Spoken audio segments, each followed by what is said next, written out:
welcome to Lisa These Carolinas 2020 recap. Usually I do a newsletter. I decided to do a quick video. I'm going to make it as quick and brief as possible, but 2020 was a huge year. And I first of all wanted to say thank you for all the donors, all the volunteers, everybody that invested in Lisa These Carolinas this year, because it really showed, and we just really thank you for that.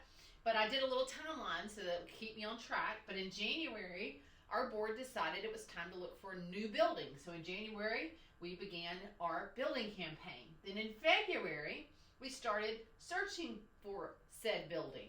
We looked at a lot of buildings. I was tired of looking at buildings, but we did finally find a building.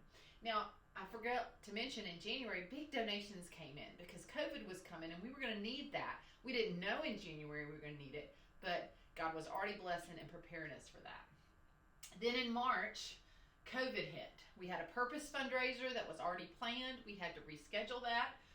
And then actually everything was canceled. Everything was postponed. Nobody knew what to do because of COVID.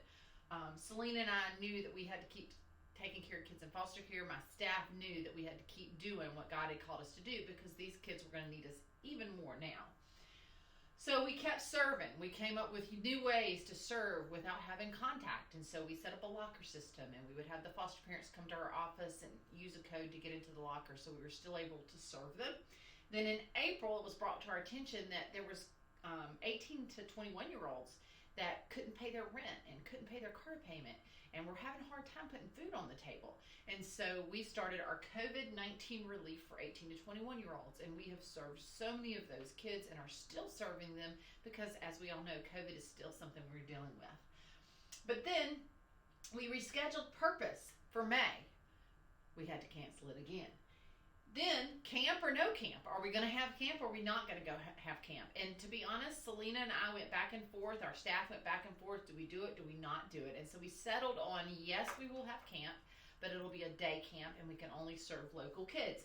So in June, we had Bridge Camp. It's the first time we've ever done it that way, a week-long day camp. We served 63 local kids, and they had a great time. They had such a great time, and we had such a great time at Crowder's Camps that in July, we had an encore day. So we gave them a second taste of camp, and we invited all those kids to come back for just one more day of fun.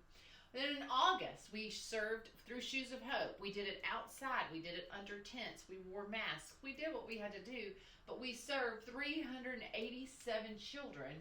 A total of $9,675 was spent on shoes for these children.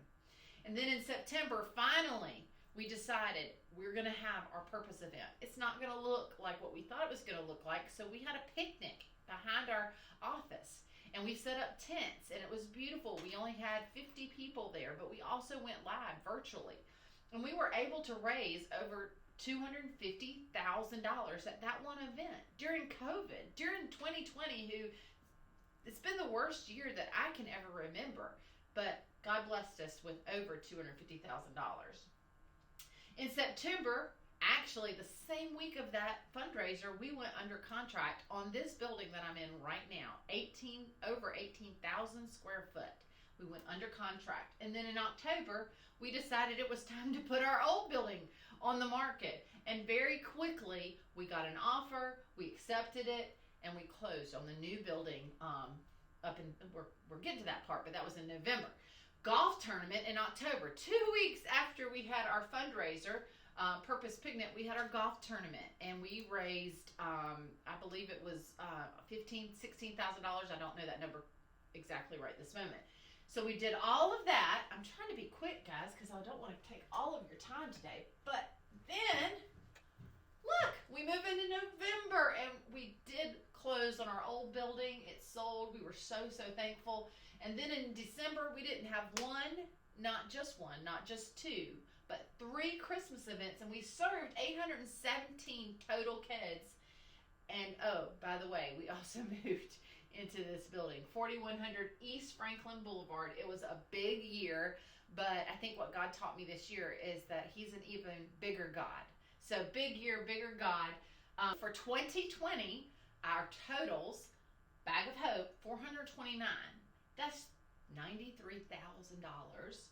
Total Christmas, 817. I told you that earlier. That's how many kids we served. but that's $122,000 that was spent on children in foster care. Total life boxes, we did 37, which is over $18,000. Total other assistance that we were able to provide, whether that was paying for ballet or paying for virtual school or anything like that, things that we had to just help with, birthday gifts, beds. That was 281 requests came in. We served all of those kids and spent $30,000.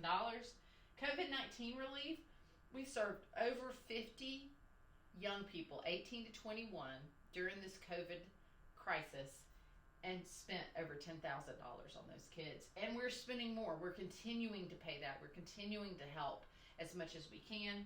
Total yearly giving for Least of These Carolinas as of 12/30 was $674,309. And just so you know, out of that, $298,000 of that was given just for our building. So we still owe on our building, but we have full confidence that God's going to help us pay that off this year. So 2021, what's next? First, I have to say thank you. I cannot go into 2021 without again saying how grateful I am that you gave, that even during such a tough year that you were not thinking about yourself, but you were thinking about kids in foster care. That has helped us keep the lights on. That has helped us keep serving and keep going.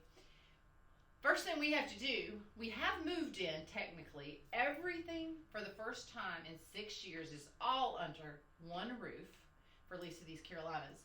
But now we have to settle in. So if you come visit us anytime soon, just know it may look like we just moved in, but we are going to get settled in. We're going to serve more kids this year. I know without a doubt, because God has given us this magnificently large space, we're going to serve more kids. We're also going to raise more awareness. We're going to try and get more foster parents. We're going to equip those foster parents, and we're going to help in any way, shape, or form that we can.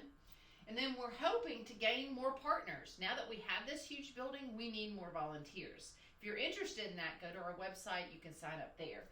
We also need more donors, and specifically more monthly donors. So if you want to become a monthly giver, you can find all that at our website at lotcarolinas.com. But guys, 2021 is got to be better than 2020.